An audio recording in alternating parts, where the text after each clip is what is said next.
अगर तुम अफ्रीका के बाहर गलती से हनी बैजर को लात मार देते हो तो समझ लो मुसीबत पक्की है। ये ऐसा जानवर है जो बदला लेकर ही मानता है, सीधे तुम्हारे पीछे पड़ जाएगा और ऊपर से तुम्हारी गर्लफ्रेंड बस खड़ी होकर तमाशा देखेगी। तब तुम समझदारी दिखाते हुए एक पत्थर पर चढ़ जाते हो और बेचारा हनी बैजर, जिसकी बॉडी जमीन के काफी करीब होती है, कुछ बार उछलकर कोशिश करता है लेकिन आखिर में हार मान लेता है। लेकिन कहानी यहीं खत्म नहीं होती, वो पलटकर तुम्हारे वाहन का टायर ही फाड़ देता है। तुम हैरान, अरे ये मुझे यहाँ किसने फंसाया? और जवाब आता है किस्मत ने। अब इस जिद्दी जानवर को देखकर और जानवरों की रक्षा की जिम्मेदारी निभाते हुए तुम अपना जूता ही उसे दे देते हो। हनी बैजर भी अजीब तरीके से शांत हो जाता है।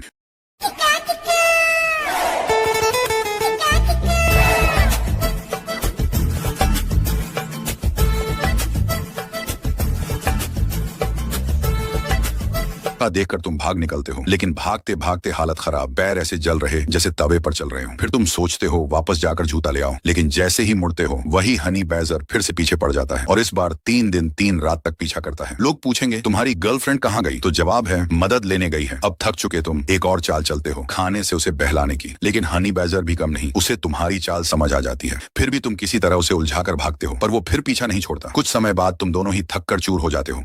हनी बैजर भी गर्मी से बेहाल होकर जमीन पर गिर जाता है। तुम्हें लगता है अब तुम बच गए, लेकिन वो फिर उठ खड़ा होता है। इस बार तुम्हें उस पर तरस आ जाता है। तुम उसे उठाकर पास के पेड़ों की छांव में ले जाते हो। वो मिट्टी में लौटकर खुद को ठंडा करता है, दिखने में थोड़ा मजेदार, थोड़ा बेचारगी भरा। थोड़ी देर बाद तुम फिर आगे बढ़ने लगते हो, लेकिन वो फिर तुम्हारे पीछे आने लगता है, जैसे कोई रिश्ता छोड़ना ही नहीं चाहता। तुम मजबूरी में उसे डांट कर वापस भेजते हो। वो रुकता है, समझ जाता है, एक आखिरी बार तुम्हें देखता है और धीरे धीरे अपनी दुनिया में लौट जाता है। यही सच है, कभी कभी रिश्ते ऐसे ही होते हैं, छोड़ देना ही सही होता है, दूसरे के लिए भी और अपने लिए भी। और हाँ, तुम्हारी गर्लफ्रेंड अभी भी रास्ते में ही है। सच में बहुत दर्द हुआ।